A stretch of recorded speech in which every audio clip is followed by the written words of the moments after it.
Life is of little value in Rome, living in the shadow of the rich and powerful. But all of this is about to change. Soon I shall cross the kingdom of darkness. But nothing is more important than protecting our beloved Rome. Our enemies in Rome are dangerous. About to dance with the devil, huh? You ain't never seen this power. My children have been taken from me. You need money. Lots of money. I will find a way. I will be master of these games. I know what they crave, and I can devise entertainment that will feed that craving. The warriors exist. My son, show them you can fight. Then we will see each other again. You don't know who you're messing with. You take a shot, better not miss. 20 years ago, I scavenged. One beating taken, one beating given, one ugly errand at a time. I thought you were dead. I'm gonna take everything from you. Anything can happen. Even plebeians like us might rule this city. Battle down to the final hour. The moment is upon us. Kill or be killed. Let the games begin!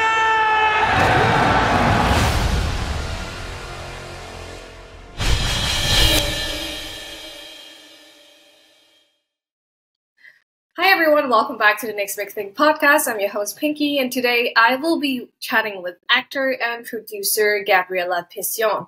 Hello Gabriella, thank you for taking the time with us today. I know you've been hectic with your schedule. You had Comic-Con, and then you have the new epic drama on the Roman Empire, Those About to Die. First thing first, how are you? Hot in Rome is excruciating hot, so I'm roasting. But yeah, I've been traveling all over the place. Just came back from Spain. I was in LA for a month, and thank you, first of all, for you guys to have me on your podcast. I'm very happy to be here tonight. Yeah, has been a bit mad because in the middle of this, I changed house as well. So I can't complain, but it's been a lot. But anyway, I'm still here, so it's all good. That's good to know. What's been exciting? What has been exciting? Well, you know, it was very different to go back to Los Angeles this time with a big show, you know, airing, and going to Comic-Con was something I've never done before. It was a really interesting experience because it's so different. The scale is insane, and it was super fun. It's something that in Italy we really don't have. So going to LA with such a big promotion and with all my colleagues and Roland, and, you know, was really kind of fun. First of all, so has been amazing. Has been really a dream come true, shooting a TV series in Rome at my doorstep, where I live. But it's actually an American show with an amazing director like Roland, and acting next to Anthony Hopkins and Ewan Rehan and Sarah Martins and a lot of amazing actors in the show.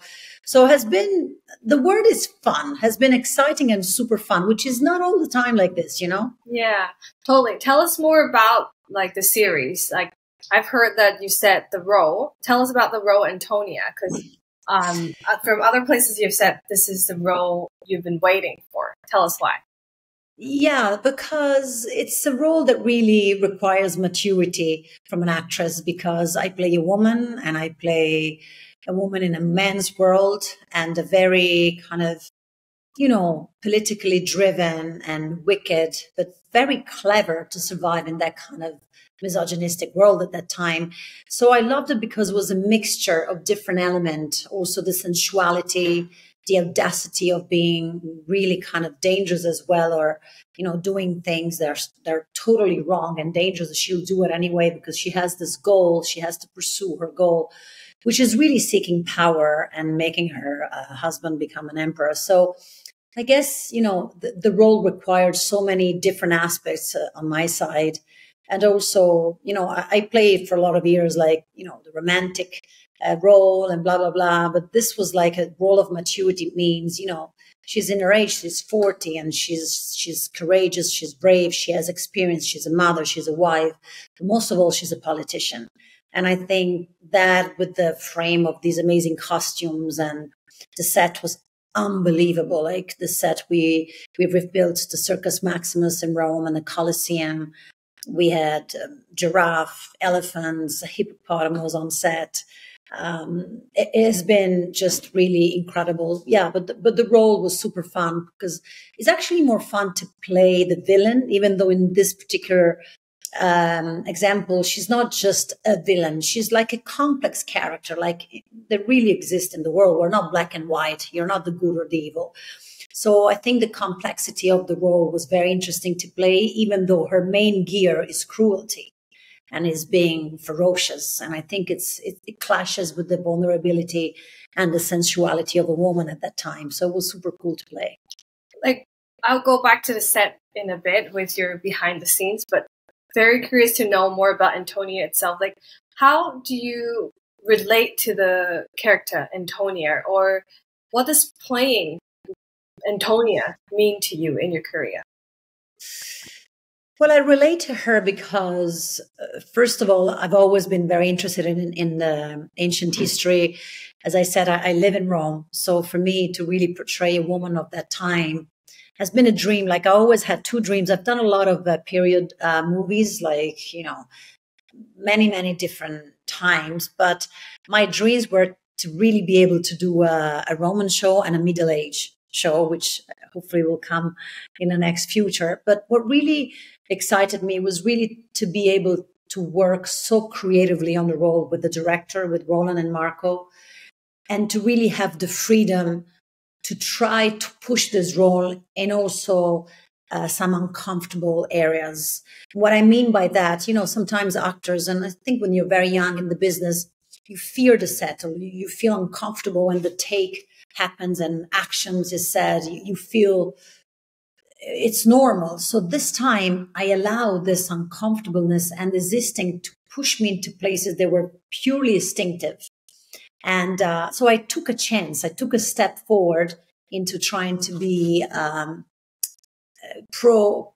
proactive in creating something that was not just written, but was also out of my instinct, if that makes sense. Yeah. So that's very interesting. That's a step forward for an actress, I guess, when you actually make choices and you don't worry if they're right or wrong. You just make them and go with it and let be driven by your instinct. Sometimes it's the best thing you can do, As Picasso said, for art, you know, the best thing is to paint like a child. And I think it kind of applies to arts in general. Like good acting is also when kids are amazing on set because the ego doesn't get involved and, they don't have any vanity, any of this. So when you get to the point where you love the role so much and you let all these burdens go, I think you're kind of free, and that's what really magic happens. That's totally cool. Like being so interested in history and in the Rome Empire back then, how much do you think your knowledge or like your understanding or learning about the history have helped you portray this role?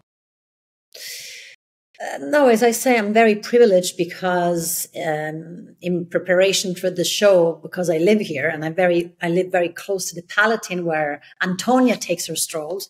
So I took a guide, and she's a very good friend of mine. She's specialized in Roman ancient history. So I spent days with her walking around my beloved city with books and with her explaining to me.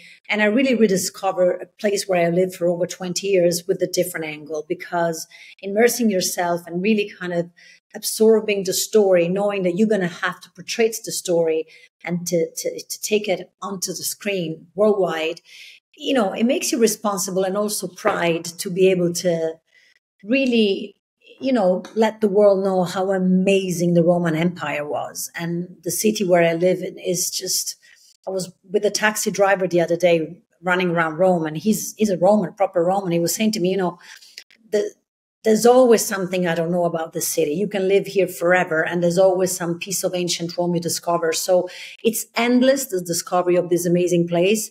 And I think had the chance to really unravel and to really dream about this journey in Rome by having the chance to portray one of the amazing women in ancient, Rome was something very special for me because it speaks to my heart. It speaks to my roots. I'm Italian, so that's really rooted into me. That's awesome. Like, that's awesome that you could even have someone guide you throughout the cities, and the studies that you have put into like researching the role. Impressed. And I would love to know how you can take us a little bit behind the scenes where you were filming for the series, with the lion fights, with the chariot races, and like backroom politics. Like, how was the experience like? And you said the set was built so magnificently. So tell us on that one. Yeah, the set was epic. I mean, the reconstruction of the locations, even the Subura, which is really the poor part of Rome, was amazing, because you could really feel, you can smell the spice in the markets, and that's where like poor people used to live, and the color and the clashes of details and stuff was amazing, really, to see even in person, not only in camera, but even they looked amazing in real life. But also like the charioteering, for example, was, all my colleagues that had the luck to experience those amazing race on the Circus Maximus, like Spartacus did. They had to go through training for a long time. They were here, I think, for 3 weeks. And, they had to really get to be comfortable in owning these horses and driving them and feeling in power and in control. And this is it's such a new thing. Like the actor who plays Scorpus, his name is Dimitri, is an amazing actor. I love his performance. And he was saying to me, he didn't even like horses before. He was fearing horses like I do. So he was kind of nervous around them. And then after 3 weeks of training with experts, obviously, that they walks you through all the steps. Or how can you be believable as a charioteer, being so in control of those horses? He fell in love with horses and now he's obsessed with them. So, by doing our job, I think we get the chance to get in contact with so many things in life that probably someone wouldn't do unless you're put in a situation where you have to explore specific things. So all the backstage, like the stage volume where we shot a lot of artificial intelligence. It's amazing. It's this huge 180 degrees kind of curved, massive stage where they can project the ancient Rome in 3 dimensions, and also the lights changes over time. So you're basically living this virtual reality that looks unreal, with people like walking in the backgrounds and people kind of selling apples in the market. And it's done so well that you actually act with this huge world happening behind you. And, it's something I've never experienced before, and has been, really, I absorbed a lot. And I'm very conscious that those experiences don't happen all the time for actors. And I took it as a gift in my career. Has been, just every day on set was like going to a fun park, like going to Disneyland. You go to Universal's too, you go on Hogwarts, on Harry Potter. It was the same. It was like, okay, I'm dressed like a Roman and I'm just going to sit in the Colosseum while tiger are fighting. I mean, it's unreal. So it has been very interesting, but also the technicality of the special effects is, Roland Emmerich is a genius on this, and all the team for, CGI and all these special effects have done an amazing job. And it's just, such a huge scale show that you can't ask for any better, really. That sounds so fun. Like, because as you said, nowadays, a lot of times we use artificial intelligence. There's a lot of technology that helps with scene setting. A lot of shows on that, like airing right now, don't take place really in the place like Rome. When they are set in a country like that, they might be just CG or like virtual background. Yeah. And to know even like the horses are real and you guys have training, and that's just awesome. And what about like your costumes and stuff? Are there any difference to what you usually wear? Obviously there's difference. What I meant is like how I wish you can wear those costumes on a daily basis. Women looked amazing. It just takes so long to get dressed. But our costume designer, Gianni Castelnuovo, he did also Ripley this year. He's an amazing artist, really. So the costumes, again, when I enter into the tent where they were building costumes, they had like 80 people sewing things and kind of working on the scale again, and the details and the color and the palette and the attention to detail, and has been like it's been unreal to see how many people really are involved in the show, because it's hard. It's easy to criticize. I mean, it's fine. Everybody can have their own opinion about something. But what I find fascinating is the amount of talent that is needed to make a show like this, not only for actors, but it starts from writing, production, makeup artists, wig, like the maestro who did my hair. I had this amazing red wig. It was like a sculpture every morning.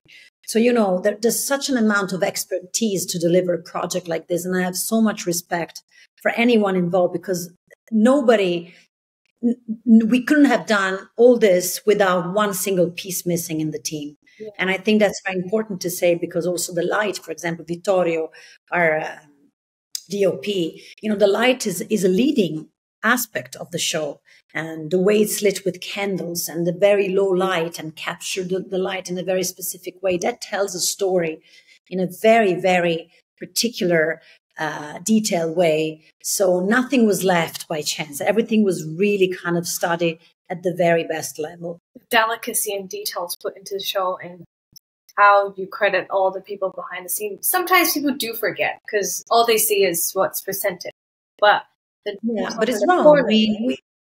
It's fundamental. Like, our crew has been amazing, and we lost our dear friend Bomba, who was a first camera, and he was a young man that passed last year. And all of us, we were at his funeral, and he's been such an engine and bring joy. He's a Roman guy. I did many movies with him, and he's loved by, all the people in the show business, now also outside of Italy. And he was a presence. So, he's there with us. And I think they dedicated the first episode to Bomba. And I really believe this job cannot be done on yourself. I mean, actors are there, but there's so many other things. Actor is just one peak of the iceberg, but it's not everything. And beside acting yourself, you're also a writer and producer. Like, tell us about your work in screenwriting and producing. Yeah, I've been working on my show for the last 4 years. It's an idea that came to me when I was living in Los Angeles, and it was during COVID. So I couldn't really leave the States to go back home, even though I was born in the States and I feel home in the States. But, I had my mom in Europe, and then it was a very difficult time for all the world. And I was very privileged to then being in Los Angeles during COVID, because at that time I was living in Milan, where the COVID after Wuhan was really bad. It was the worst place in the world to be. So at the end of the day, it turned to be the best thing. But I missed my country. I really missed. And I love Tuscany. My grandfather was from Vinci, like Leonardo da Vinci, was born in the same town. So I started to write this show, this concept of the show, really as a love letter to my country. And it's a dramedy. I can't spoil too much, but we're going to go into production to 2025. And I'm working with 3 amazing writers, or women. And and it's a dramedy for Italian main TV. And it's the first project that I signed as an author and as an executive and as a lead. And so it's very exciting for me. But I'm very excited today because Tell Me Lies is airing tonight on Hulu. Are you nervous about going back? No. Well, if that little gremlin even looks in your direction, you call me. Same goes for his girlfriend. I'm not even worried about him. I was in some sort of delusional state last year.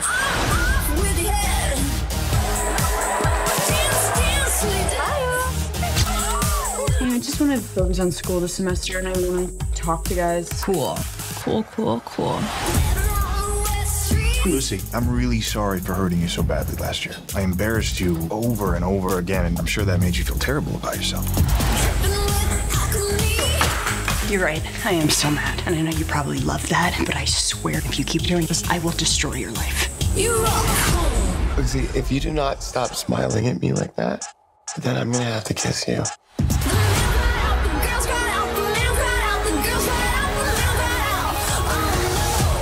Class, this is Stephen DeMarco, your new TA. She switched into my section on purpose. You serious? Evan's been different. He's uncomfortable all the time. What's going on? I cheated. Who was it? Just some random girl. Most guys are the worst behaved at your age. You're not gonna be awful to me, are you? No, I'm not. Are you sure you can trust Steve? He's my best friend. He was just giving me some advice.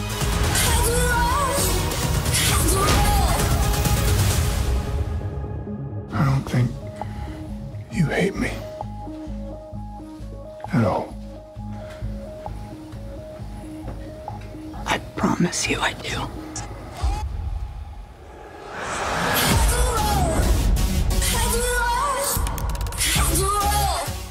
And so this is another thing I've been working on over the last few months. And it's very, it's very exciting to be part of this team with Tom Ellis and Grace Van Patten and Kat Missel and a lot of amazing actors and Megan Oppenheimer, my showrunner. So I'm not in the States, so I can't watch it tonight, but I'm dying to see it. I'm doing the Italian dubbing, I think, in about a couple of weeks.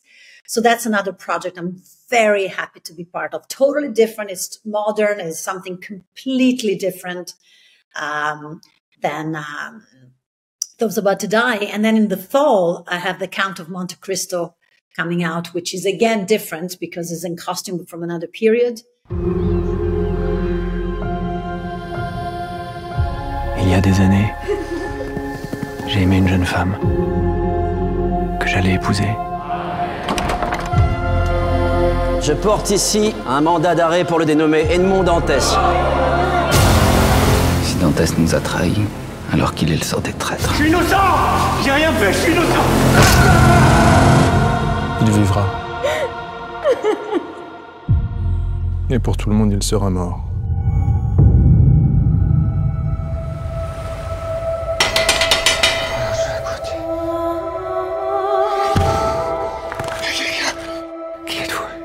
Je suis l'abbé Faria. Et moi, je te porte le plus grand trésor que la terre ait jamais porté. Et je sais où se trouve le trésor. Mais que feras-tu de cette fortune? Feras-tu le bien ou laisseras-tu ton cœur s'emplir de haine? À partir de maintenant, c'est moi qui récompense. Et c'est moi qui punis. Qui êtes-vous? Je suis le comte de Monte Cristo. And I play opposite Sam Claflin and Jeremy Irons in the show, so that's another thing different again. So I'm trying to kind of jump from acting, but really the thing I enjoy the most with maturity now is really developing my own thing. I don't like just to wait and hope to get things. I mean, obviously, if something amazing like Those About to Die happens, I welcome it. But I like to be creative in my daily basis life. So I try to sit and develop my view of things. Some I go, some I not. Totally. And out of like all the different hats you wear, is there a favorite role? Do you think there is some? I like to do comedy. Oh. Like my favorite thing. Yeah, I've done a lot of comedies in Italy. And I always say, if somebody comes to me with the contract to say, okay, would you sign contracts for the rest of your life to do comedies? I will say, yes. That's the thing I love to do the most.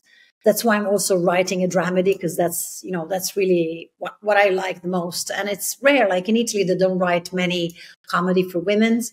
So hopefully, I'm working with my amazing manager in the States as well. And I said that to them. I was like, I really, besides, I love to do drama and costumes and actions and stuff, but I love comedy. So if I have to answer and be really honest, I'm waiting to land a nice comedy role. That's so cool. And I know you, because you're Italian, you speak English, and then also Spanish. Like, have being multilingual opened more doors for you in your career? Or how does the multicultural background of you help you get into different markets, doing different things? Yeah, I think the fact of, I was born in the States, but then I grew up in Italy, but I don't feel... I'm Italian in my heart and I love my country. I'm so in love with Rome. But to be honest, my mentality is not typically Italian because I lived in the States. My son was born in Ireland. I was training when I was an ice skater. I lived in Russia for 2 years. I trained in the States and I lived in Australia for 2 years. I lived in New York for a while and in London. So I really travel a lot. I've done 2 movies in Spain. That's where I learned Spanish. Yeah, I think ultimately, that also in the way you work on your characters, the most experience you're exposed to, and the most culture and the most differences you're exposed to. You're like a sponge. You can absorb things. Like also my way of acting, I think being married to an Irish actor, and he's an amazing actor, and really has changed my way of acting as well, because Italian are more big, you know.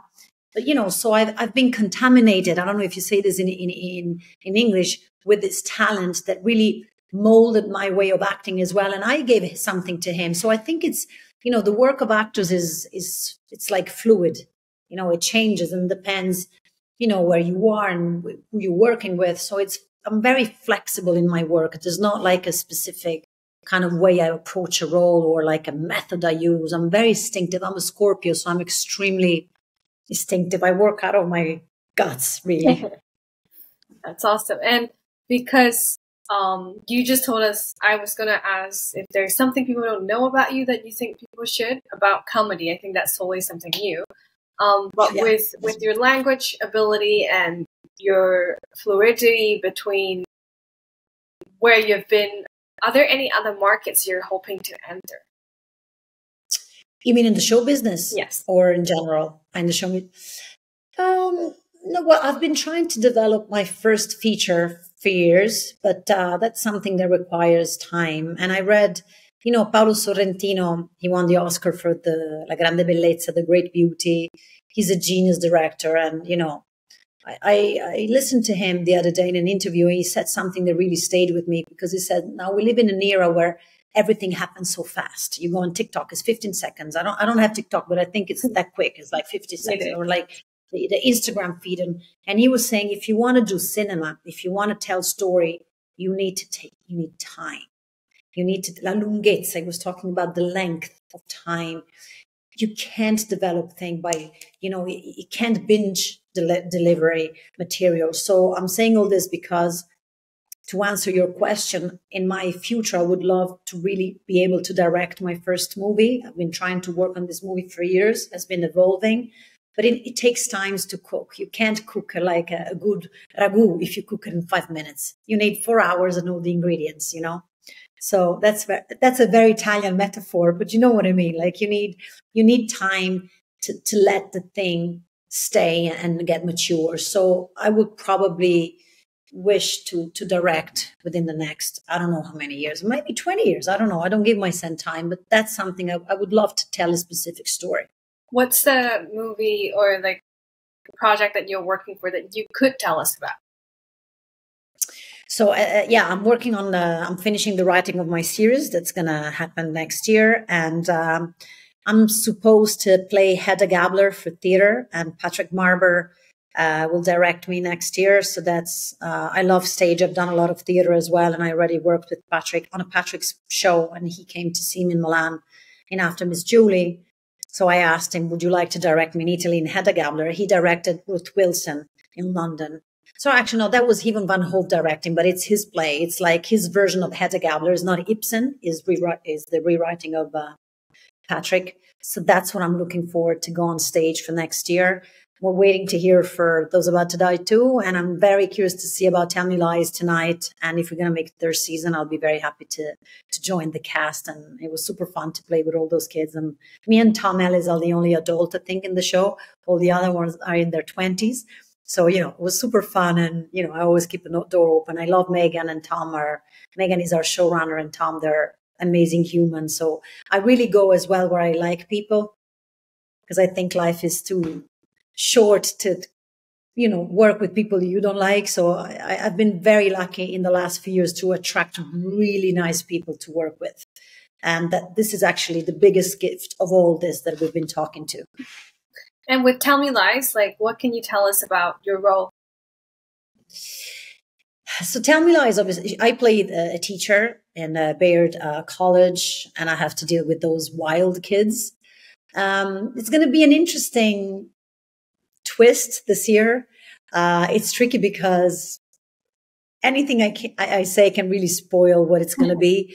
But you're going to see a total different aspect of my role this year that is totally unexpected. And I think it's, the writing, Megan is extremely, like, she was writing things. She writes so quickly. She's so she's like, full of like an explosion of talent and ideas. And it's so easy for her just to write, which is amazing.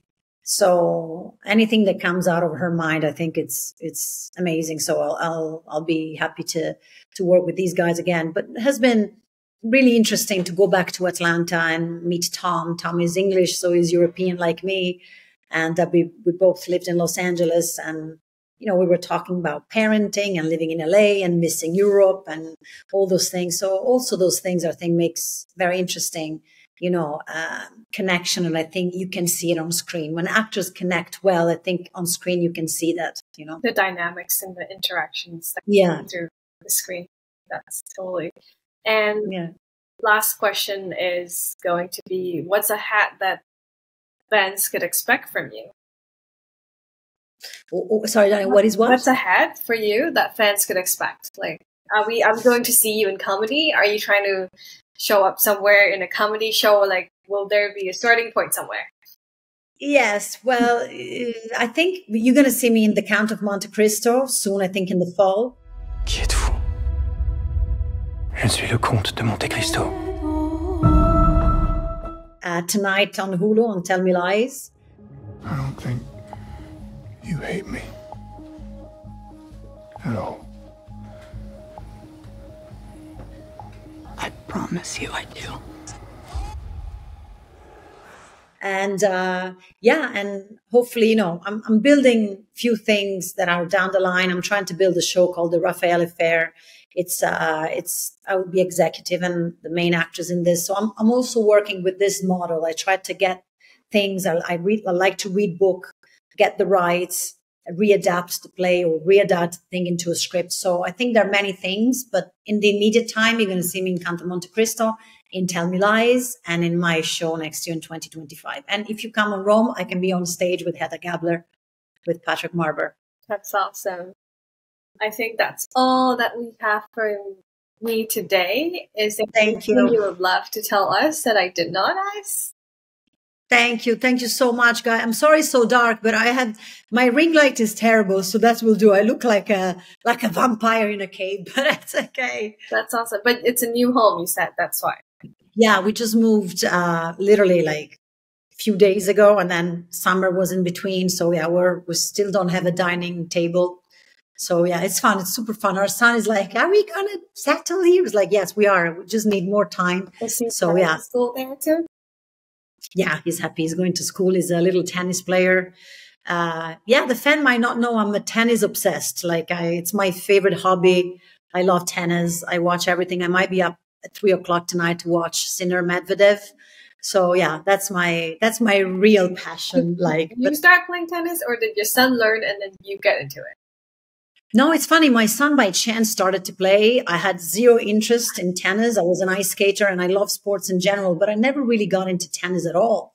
And then Julio started to play. And then by chance, I started to watch this guy called Rafael Nadal. Obsessed. He's my hero. He's my Hulk. I met him twice. He's an amazing guy. And and then obviously now Yannick Sinner is #1 in the world, and he's Italian, so we're very proud of him. And we have an amazing Italian team. And Jasmine Paolini, amazing tennis player, final at Wimbledon, final at Roland Garros. So, I can talk for hours about tennis. The sad news, you'll never see me on a tennis court because I am terrible.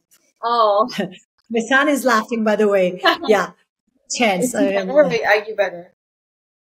He's amazing. He seriously played, not me. I'm like, I watch it and, I think that by watching a lot, I might be able to learn. But then when I go on the court, I'm very depressed because the reality kicks in and I can't get a ball. So I just watch it. That's okay. Okay. You have your son who plays and you could also. Exactly.